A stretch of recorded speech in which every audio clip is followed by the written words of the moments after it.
उपाध्यक्ष लातूर ग्रामीणचे माजी आमदार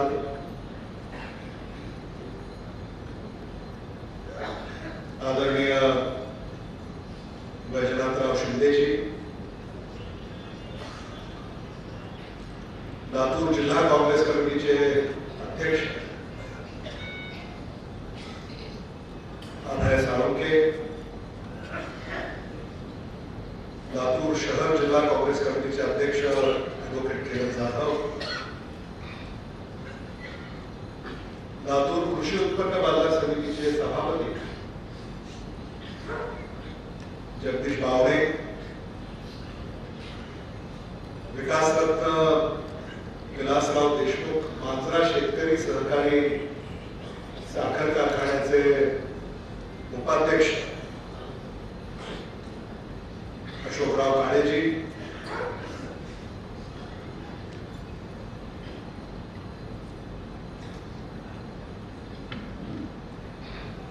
मांजरा कारखान्याचे माजी उपाध्यक्ष शिष्य देवगे, मांजरा कारखान्याचे माजी अध्यक्ष धनंजय देशमुख, रेणा कारखान्याचे अध्यक्ष अनंतराव देशमुख, रेणा कारखान्याचे उपाध्यक्ष प्रवीण पाटील, रेणा कारखान्याचे माजी अध्यक्ष संजयराव मोरे,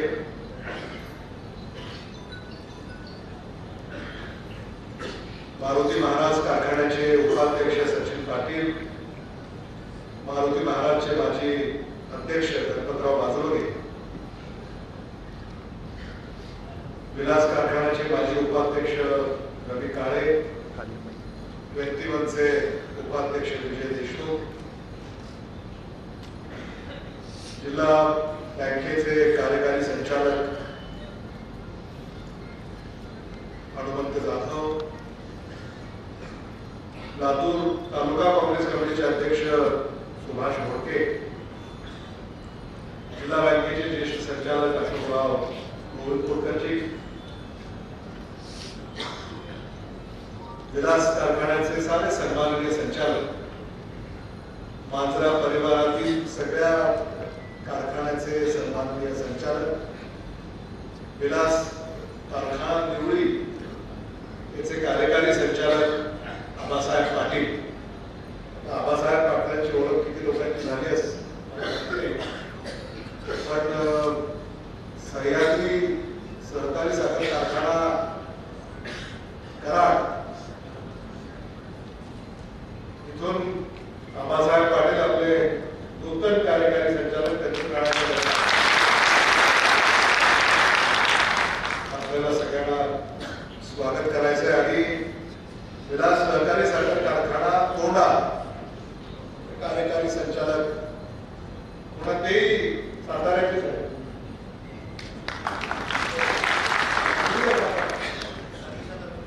सांगली सातारा, आत्माराम पवार हे कार्यकारी संचालक, आमचे खाते प्रमुख अधिकारी कर्मचारी कामगार ऊस उत्पादक सभासद बंधू भगिनी पत्रकार आणि मित्रांनो, विलास सहकारी साखर कारखान्याच्या 23व्या अधिमंडळाच्या सभेमध्ये मी आपल्या सगळ्यांचं पुन्हा एकदा मनापासून स्वागत करतो.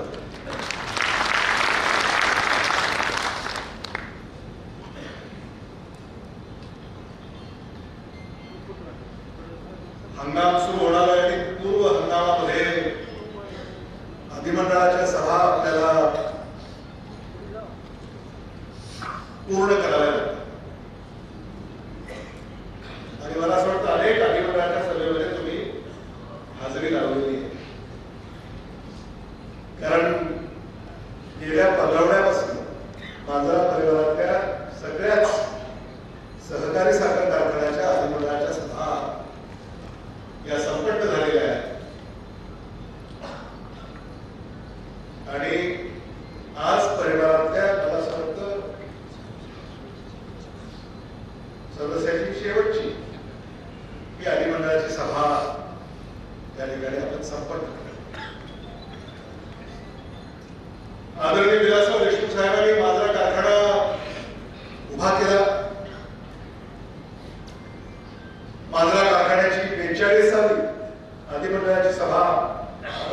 केली. विलास कारखान्याची 23वी अधिमंडळाची सभा आपण संपन्न झाली. शेतकऱ्याला आधार देण्याचं काम गेली 40 वर्ष या भागामध्ये सुरू आहे. ते आदरणीय विलासराव देशमुख साहेबांच्या आशीर्वादाने सुरू आहे. हे असं मी म्हणालो तर चुकीचं होईल.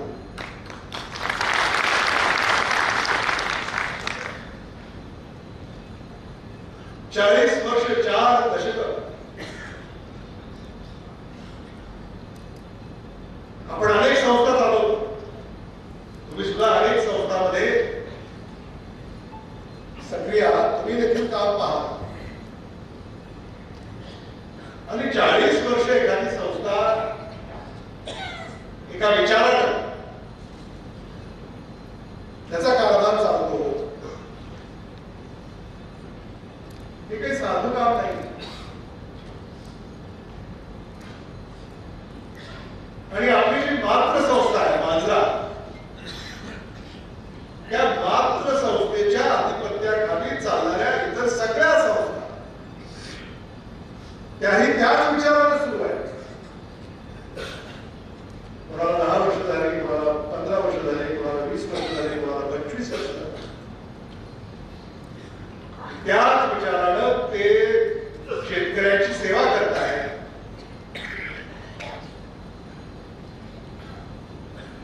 याचं सारं श्रेय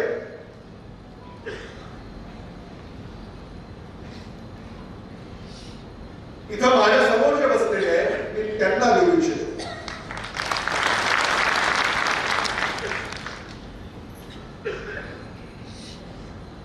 आदरणीय विलासराव देशमुख साहेबांनी 40 वर्षापूर्वी तुम्हाला हाक दिली.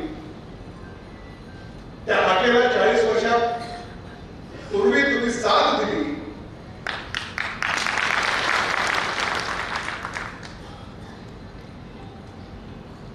आणि आजवर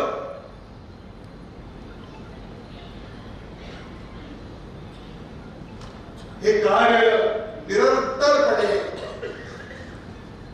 सुरू आहे. हे मला मुद्दामून इथं सांगितलं. सर्वसाधारण सभा घेण्याच्या प्रथा आणि परंपरा सुद्धा आपण नव्यानं साकारलेल्या. सर्वसाधारण सभा अशा खेळीमेळीच्या वातावरणामध्ये होत नाही.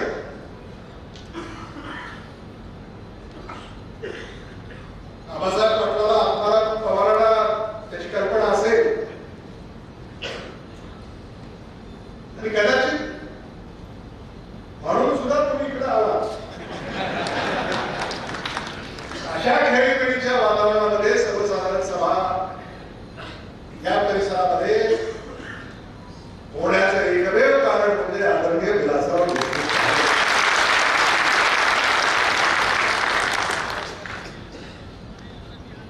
ज्या श्रद्धेनं आपण इथे एकत्रित आलेले आहोत, ज्या विश्वासानं आपण इथे एकत्रित आलेले आहोत,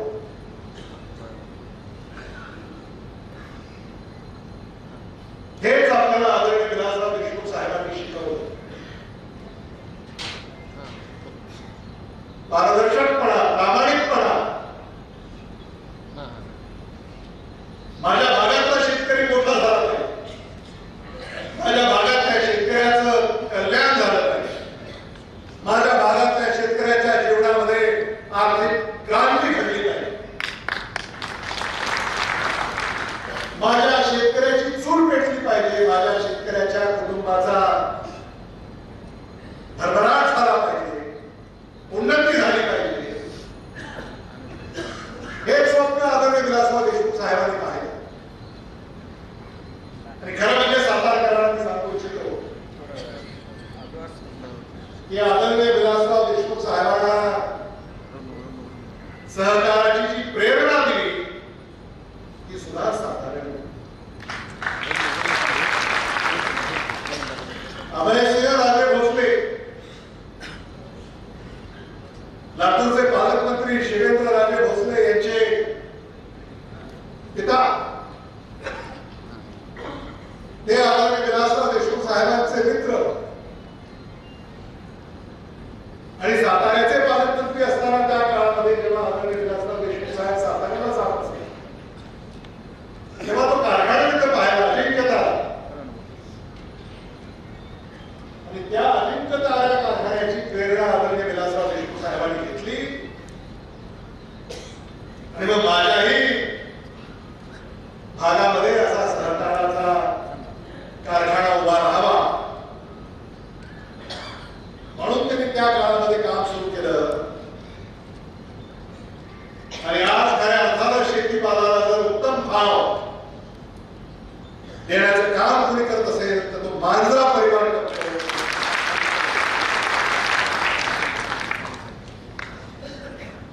हे मला मुद्दामून या ठिकाणी सांगायचं आणि म्हणून तुम्ही सुद्धा कधी शंका घेत अनेक आमच्या निवडणुका बिनविरोध निवडून तुम्ही दिलेल्या बिनविरोध एकही अशी सर्वसाधारण सभा नाही तिथं आपल्याला विरोध झाला आणि तुम्हाला सांगू इच्छितो ते ऊस तज्ञ परगवणारे आणि त्यांनी पुस्तक लिहिलंय अनेक ऊस तज्ञांनी विरोध खरं म्हणजे ते पुस्तक छान आहे आम्हाला तर ते दिलंय पण कार्यकारी संचालकाला माझी विनंती आहे की विलास सहकारी साखर कारखान्याच्या प्रत्येक सभासदाला ते पुस्तक भेट करून द्या.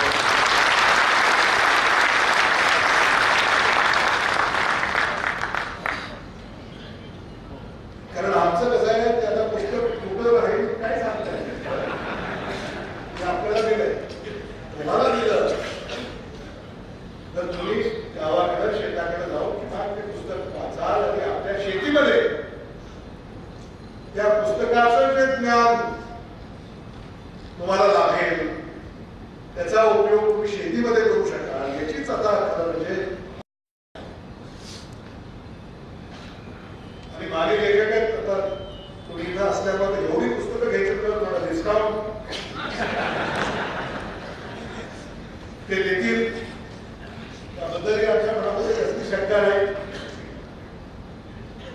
आणि हे छान सर्विस तर वाचणार आहे म्हणजे अगदी साध्या आणि सोप्या भाषेमध्ये त्या पुस्तकामध्ये आपण लिखाण केलं आहे आणि आमच्या ऊस उत्पादक सभासद बंधू भगिनींना सुद्धा त्याचा उपयोग होईल याबद्दल माझ्या मनामध्ये कसलीही शंका खरं म्हणजे खूप बोलता येण्यासारखं आहे. आमच्या मंडळीनं टिप्पण्या सुद्धा आम्हाला काढून दिलेल्या आहेत काय बोलायचं काय नाही आणि अनेक विषय आपल्या पुढे मंजुरीसाठी या ठिकाणी ठेवले तुम्ही त्या विषयाला टाळ्याच्या गजरामध्ये मंजुरी दिली त्याबद्दल आपल्या सगळ्यांचे मी मनापासून आभार या ठिकाणी व्यक्त करू इच्छितो आणि या 2 दशकामध्ये आपण काय केलं तर आपल्या या संस्थेचा सर्वांगीण विकास आपण आता फक्त साखरच तयार करतो असं नाही आपण आता इंधन तयार करतो. पेट्रोल डिझेल मध्ये जे इंधन मिश्रित होतं अलीकडं ते आपण आपल्या कारखान्यामध्ये तयार करतो आणि त्यातलं जे काही उत्पन्न आपल्याला मिळतं ते ऊसाच्या भावासाठी आपल्याला त्याची सहाय्यता होते. आपण वीज तयार करतो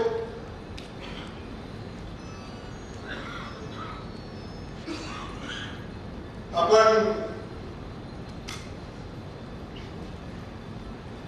कंप्रेस्ड बायोगॅस त्याचा उल्लेख आपले खासदार डॉक्टर शिवाजी काळे यांनी केला. सीबीजी त्याची निर्मिती आपण करणार आहोत. म्हणजे आता हे जे गाड्यांमध्ये जे काही गॅस उपयोगात अलीकडं आपण आणतोय तो गॅस आपण आपल्या कारखान्यामध्ये आता तयार करणार आहोत. आणि म्हणून आपण हे जोपर्यंत करणार नाही, जोपर्यंत नवे नवे प्रकल्प आपण उभे करणार नाही, तोपर्यंत आपण स्पर्धेमध्ये टिकणार. हे का करतोय आपण? कारण आपल्याला स्पर्धेमध्ये टिकायचं. असाच प्रकार लोकांनी 3,000च्या घरात भाव नाही. आपण हे सगळं केलं, पारदर्शकपणे केलं, गुणवत्तापूर्ण केलं, तरच संस्थेचं उत्पन्न वाढतं. आणि मग ते वाढलेल्या उत्पन्नातून तुमचा हिस्सा जो आहे, उसाचा भाव, हा या संस्थेला देता येतो. आणि मग अतिशय काटकसरीनं या संस्था चालवण्याकडे आमचा नेहमी कल राहिलेला आहे. हे देखील मला सभासद बंधू भगिनींना सांगितलं. खरं म्हणजे आपल्याला कायद्याने अधिमंडळाची सभा घ्यावी लागते.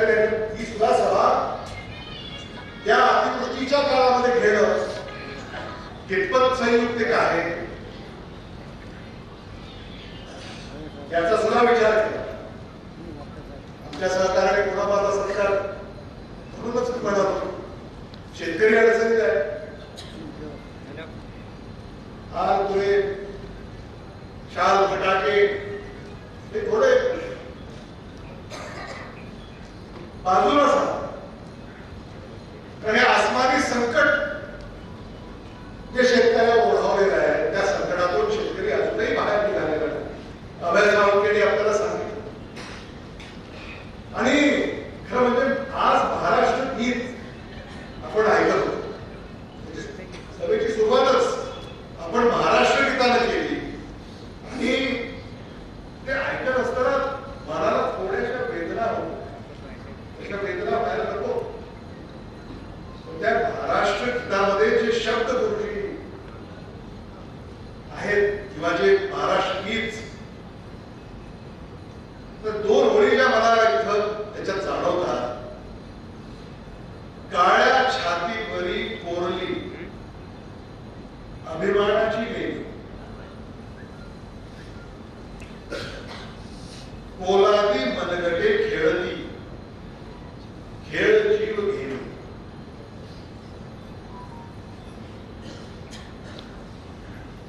हे ऐकून शेतकऱ्याची आपण होत नाही. आज तो शेतकरी अडचणीत आहे. सह्याद्रीचा सिंह गरजतो, शिवशंभू राजा, दरी दरीतून नाद गुंजला महाराष्ट्र माझा. दिल्लीचेही तख्त राखितो महाराष्ट्र माझा. उघाय दिल्ली, उघाय मुंबई, आज हे आसमानी संकट जे ओढावले शेतकऱ्यावर, जे राज्यगीत आपलं महाराष्ट्र गीत. तर म्हणजे तुम्हाला सांगायला हरकत नाही की महाराष्ट्राचे तत्कालीन मुख्यमंत्री उद्धव ठाकरेजी हे मुख्यमंत्री असताना आणि त्या मंत्रिमंडळामध्ये मी सांस्कृतिक मंत्री असताना या महाराष्ट्र गीताला मंजुरी दिली.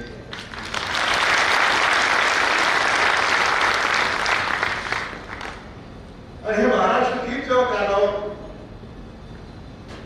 पडत होतं, तेव्हा आज शेतकऱ्याला जो शेतकरी अडचणीत आहे त्याची अडचण पाहून वेदना होत होत्या. हे मला मुद्दाम सांगितलं. आज किती नुकसान झालंय हे आपण विचारही करू. मी वैजनाथराव शिंदेला सांगत होतो की लातूर जिल्ह्याचं किमान 3-4 हजार कोटी रुपयांचं नुकसान झालंय असा आमचा अंदाज आहे.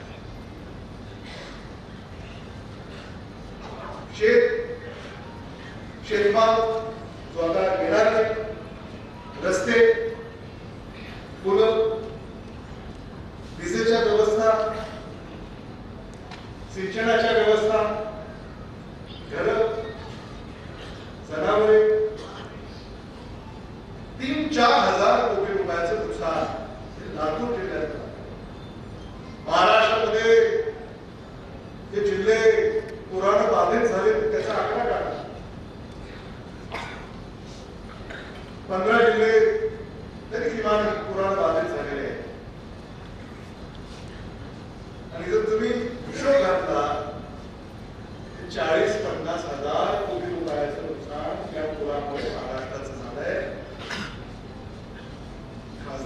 मी आवर्जून सांगू इच्छितो की केंद्राने आणि राज्याने मिळून मदत केल्याशिवाय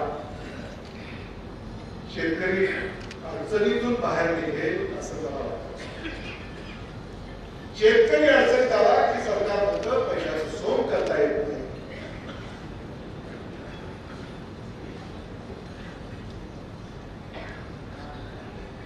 रस्ता बांधायचा असेल, उड्डाणपूल बांधायचा असेल, हायवे बांधायचा असेल, एक्सप्रेसवे बांधायचा असेल, रिंग रोड बांधायचा असेल की त्याला पैसाच पैसा. भ्रष्टाचार एवढा फोफावला आहे.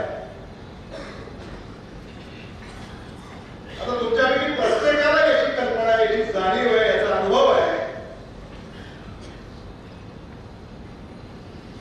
कुठल्याही शासकीय कचेरीमध्ये पैसे मोजल्याशिवाय काम होत नाही. खरं आहे का खोटं आहे? आणि सरकारी अधिकारी तर इथं असा आलाय की असं त्याच्या डोक्यामध्ये असतं की आज कुणाचं गव्हाण हा विचार करून तिथे आलेला. आदरणीय विलासराव देशमुख साहेबांच्या काळामध्ये असं नव्हतं. तुम्ही तो काळ पाहताय.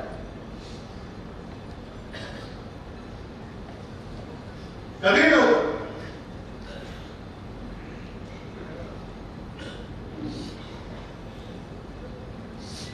आणि मग याच्या येणाऱ्या काळामध्ये आपल्याला बदल घडवावे लागतील.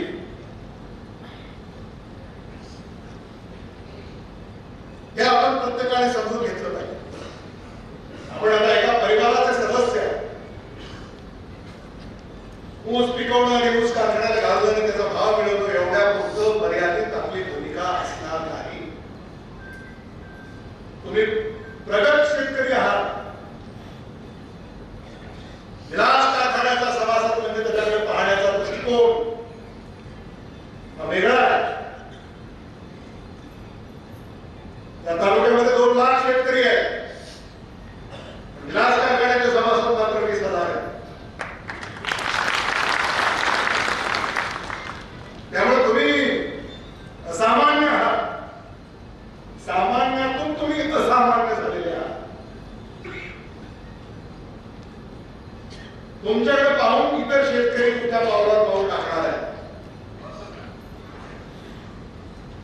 आणि म्हणून आपली जबाबदारी अधिक आहे. फक्त माझी जबाबदारी अधिक आहे असं मानून चालणार नाही.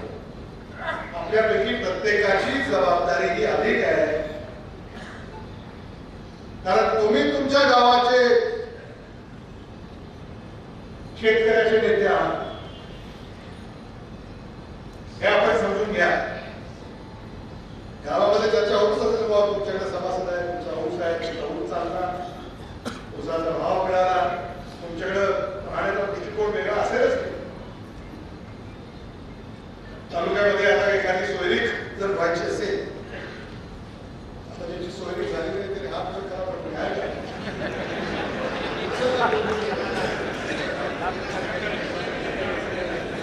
झाले नाही.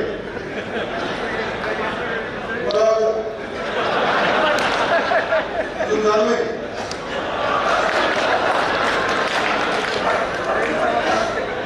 खुर्चीवर उभं राहून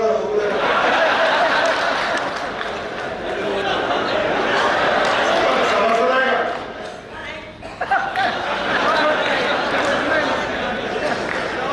सभासद उभं राहा. उभं नाव काय?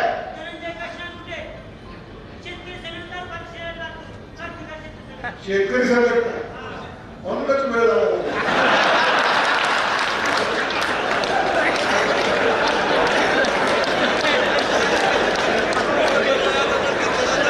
तुम्ही मला नंतर खासगी भेटा तुमचं जमवून देतो.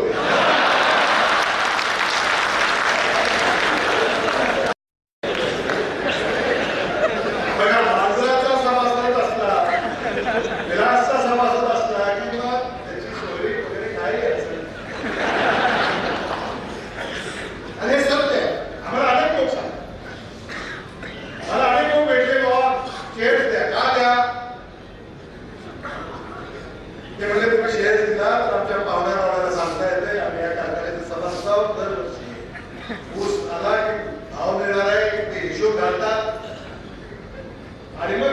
मुलगी त्या मुलाला द्यायची की नाही त्याच्यासाठी गॅरंटी लागते,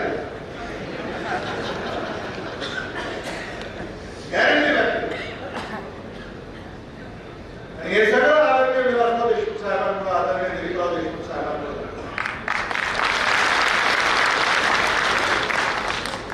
येणाऱ्या काळामध्ये याच्यामध्ये सुद्धा आपल्याला आमूलाग्र बदल करायचे. आता आपण एका हेक्टरमध्ये किती ऊस पिकवतो त्याच्यामध्ये आपल्याला कशी वाढ करता येईल म्हणून आपण पाणी या ठिकाणी बोलवत आहे.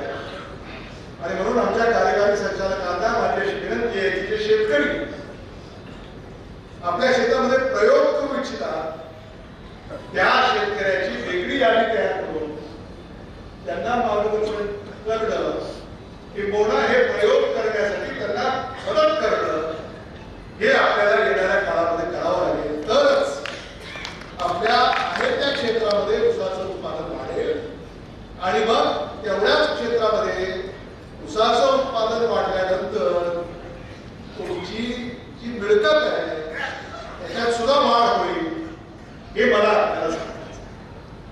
आता आमच्या इथे पुरस्कार विजेते त्या सगळ्यांचंच मी मनापासून कौतुक करू इच्छितो, त्यांना धन्यवाद देऊ इच्छितो, अभिनंदन करू इच्छितो त्यांचं. कारण शेवटी ऊस तोडणं, ऊस पुरवणं, ऊस वाहणं हे सारं ते करतात. त्याच्यात सुद्धा आता तंत्र आलेलं आहे. आर्टिफिशियल इंटेलिजन्स हे देखील आता आपण स्वीकारणार आहोत. AI, सॉफ्टवेअर टेक्नॉलॉजी,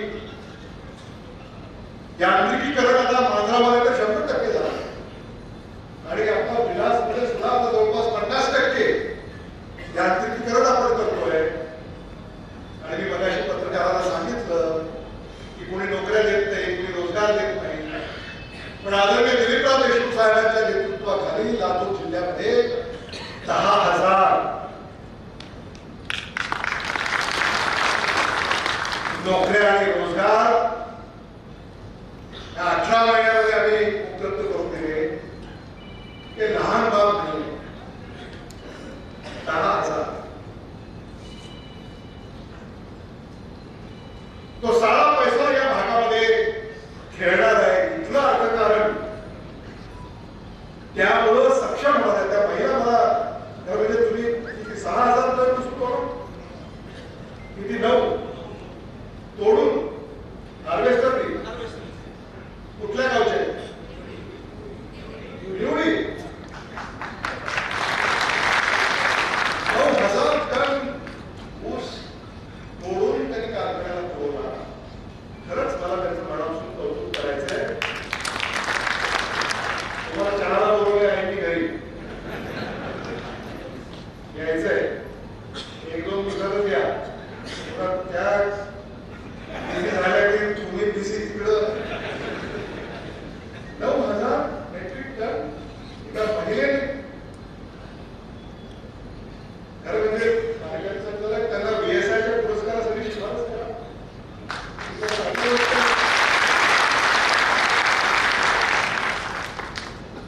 त्यांचंही मला मनापासून कौतुक. यांत्रिकीकरण आपण का करतोय? कारण आता ऊस तोडायला मजूर मिळत नाही. मजूर येतात, पुन्हा हजर होत नाही. पुन्हा कर्नाटकाचे कारखाने सुरू झाले की तिकडे जातात.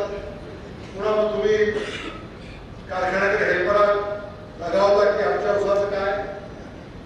आणि मग हे सगळं पाहिल्यानंतर आदरणीय दिलीपराव देशमुख साहेबांनी हा निर्णय केला की यांत्रिकीकरणाशिवाय पर्याय नाही. आणि आता त्याची 100% अंमलबजावणी मांजरा कारखान्याने केली आहे.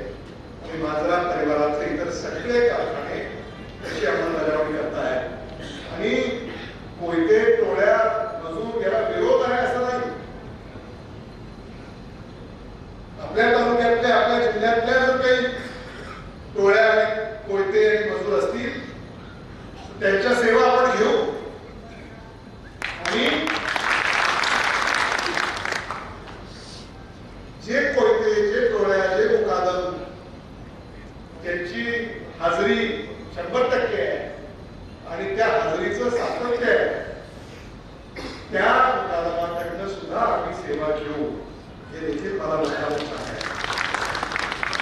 जो प्रामाणिकपणे येतो, काम करतो, कष्ट घेतो, ऊस तोडतो, ऊस पाहतो, त्यांच्या सुद्धा सेवा माझा परिवार घेईल हे देखील मला मुद्दाम या ठिकाणी सांगायचं आहे. त्यामुळे सगळ्यांना बरोबर घेऊन आपल्याला हे पुढची पावलं टाकायची. तर मी आपल्याला आश्वस्त करू इच्छितो ही 40 वर्ष जी तुम्ही पाहिली हा काळ चांगलाच होता, पण पुढची 40 वर्ष जी तुम्ही पाहणार आहात याबद्दल मी आणि माझे सगळे सहकारी आपल्याला आश्वस्त करू इच्छितो की गेलेल्या 40 वर्षापेक्षाही येणाऱ्या 40 वर्षाचं भवितव्य अधिक उज्ज्वल असेल.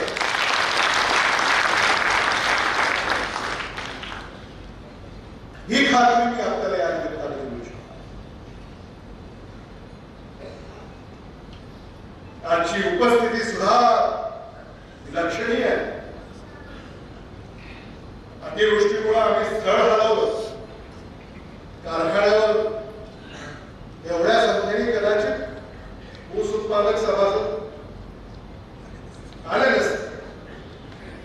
मग हे स्थळ तुम्हाला सोयीचं आहे असा हो की नाही? हात वर करा बरं.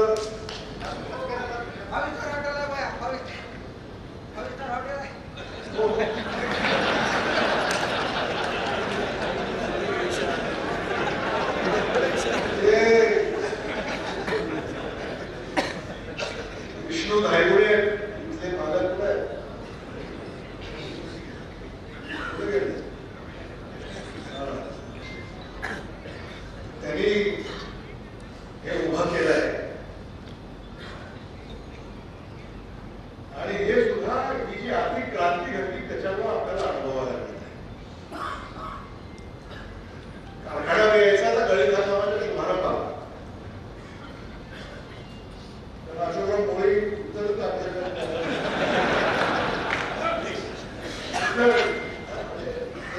म्हणजे पाऊस होऊन जातो, हिवाळा सुरू होतो, थंडी असते, ऊस येत असतो, त्यामध्ये आपल्याला यायचंच आहे.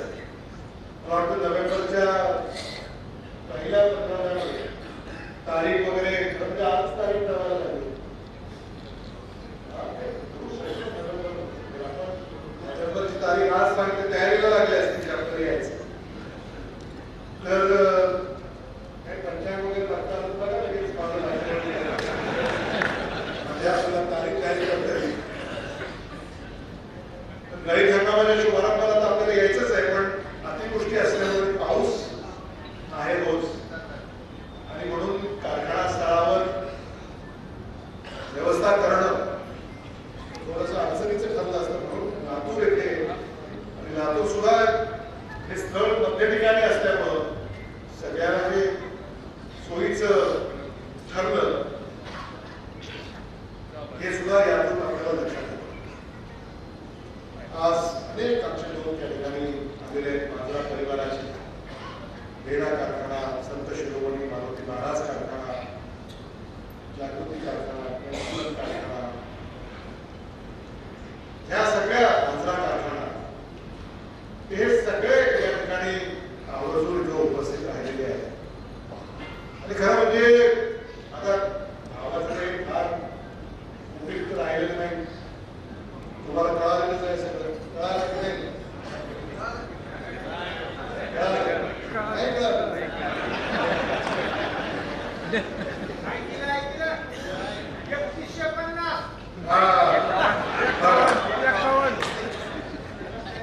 त्यामुळे आता आम्ही सांगितलं, तुम्ही ऐकलं, पण आमच्या पाटील आणि पवाराला घाम आला. 2150 उद्दिष्ट आपण आपल्याकडे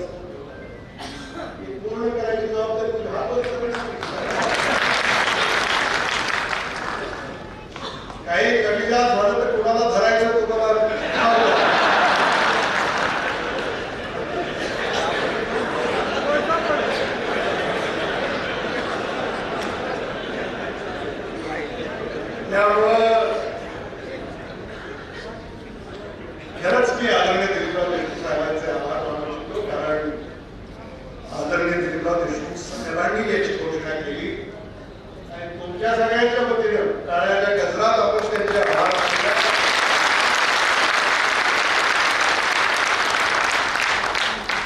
माझा परिवाराचे ऊस दराचं उद्दिष्ट त्यांनी आपल्याला दिलं आणि ते आपण सगळ्यांनी स्वीकार. आता तुम्हाला ही सुद्धा विनंती करायची, ऊस उत्पादक जे शेतकरी आहेत, आता तुम्ही अनेक कारखाने कसा बसला,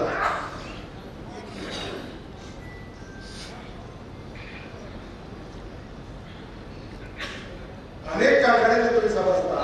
आपल्या जिल्ह्यातला जो ऊस उत्पादक शेतकरी आहे त्या ऊस उत्पादक शेतकऱ्याचा ऊस माझ्या परिवारातल्या कारखान्यालाच गाळता आला पाहिजे, हे देखील आपण लक्षात ठेवावं. आणि एखादा आपल्याकडे सभासद नसेल त्याचा सुद्धा ऊस घेऊन जाण्याची जिम्मेदारी ही माझ्या परिवाराची आहे. हे नेहमी आपल्याला आदरणीय विलासराव देशमुख साहेबांनी आणि आदरणीय दिलीपराव देशमुख साहेबांनी सांगितलं आहे. आणि माझ्या भावाची चिंता मिटल्यानंतर पर जिल्ह्यातल्या कारखान्याला ऊस द्यायचं कारण काय, आपल्या जिल्ह्याची अस्मिता काय, आदरणीय विलासराव देशमुख साहेब. आणि ती अस्मिता आपण राखली पाहिजे. संचालकांना देखील माझी अशी विनंती राहणार आहे की आता तुम्हाला दसऱ्यानंतर दिवाळीपर्यंत द्यायच्या, फळांना भेटी द्यायच्या, शिवारांना भेटी द्यायच्या, सभासदांना भेटी द्यायच्या. आपल्याला विलास कार्यक्रम आम्ही सांगितलं, प्रत्येकाला आपल्या गटामध्ये जाऊन बैठका घ्यायच्या, भेटी द्यायच्या, फळावर जायचंय, कुठल्या शेताला रस्ता आहे, कुठल्या शेताला रस्ता नाही, कुठं करावं लागेल हे सगळं बघावं लागेल. ऐकायला आम्हाला जे फोन येतात रस्ता नाही, संचालक काय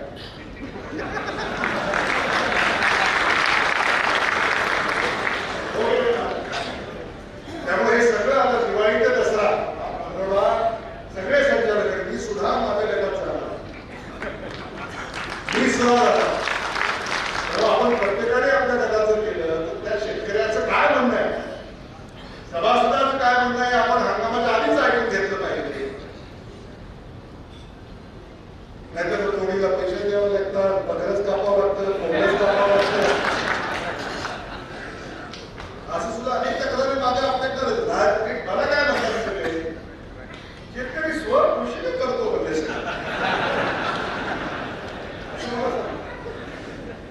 स्वकृषीने कुणी करत असेल तर अडचण नाही.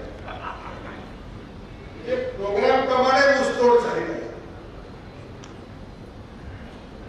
आणि मग प्रोग्राम प्रमाणे तिथं ऊसतोड होत नाही म्हणजे तिथं कार्यकारी संचालक महोदय तुम्ही समजा की तिथं फोल्डर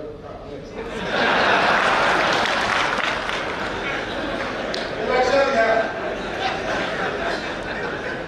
गाडी अशीच तिथं जात नाही, तिथं काहीतरी बेत असल्याशिवाय तिथे गाडी जात नाही. मग हे असं होऊ नये, शेतकऱ्याची हेळसांड होऊ नये हे देखील आम्ही वारंवार त्यांना सांगितलेलं आहे. आपल्याला मिळून हे सगळं करावं लागेल. त्याच्यामध्ये सुद्धा कार्यक्षमता काय असली पाहिजे. कार्यक्षमतेनं आपल्याला आता अशोकराव आपण संजय क्वालिटीचे पोहे जर ऑनलाईन मागवले घरी तर ते ऍप वर कळतं, ऑर्डर 2 वाजता दिली, 2:30 वाजता पोहे घरी येणार, ऍप वर कळतं. तुम्ही 2:30 वाजता तयार असता, ते पोहे दादा देतात, ओके बरोबर. आणि आपण आस्वाद घेऊन तुमच्या उसाची गाडी कधी येणार आहे, कधी येणार तुम्हाला कळतं का वगैरे. आता पोहे जर जात असतील वेळेवर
आणि मला बघा तारीख आली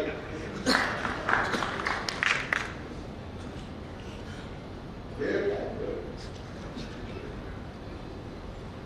काय एकच करतो 11 वाजता उपलब्ध काय 11 वाजता जमतंय मग आपल्याला गळीत हंगाम विलास सहकारी साखर कारखान्याचा निवडीचा हा 11 नोव्हेंबर सकाळी 11 वाजता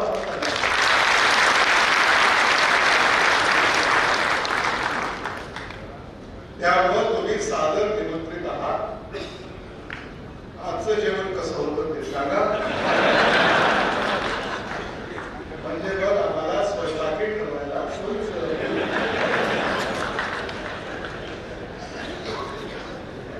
आपण म्हणजे हा आपला सण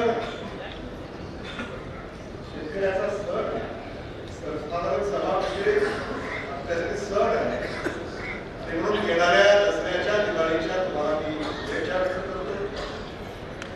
शेतकरी जो या अस्मानी संकटामध्ये सापडलेला आहे त्याच्याबद्दल एवढंच सांगू शकतो की त्याला मदत होईपर्यंत आम्ही स्वस्त बसणार नाही. आपण सगळ्या या कार्यामध्ये आम्हाला साथ द्या असं अभय साळुंखेंनी आपल्याला आव्हान केलं आहे. त्या आव्हानाला आपण साथ द्या अशी विनंती मी आपल्याला या निमित्तानं करून थांबतो. धन्यवाद. जय हिंद. जय महाराष्ट्र.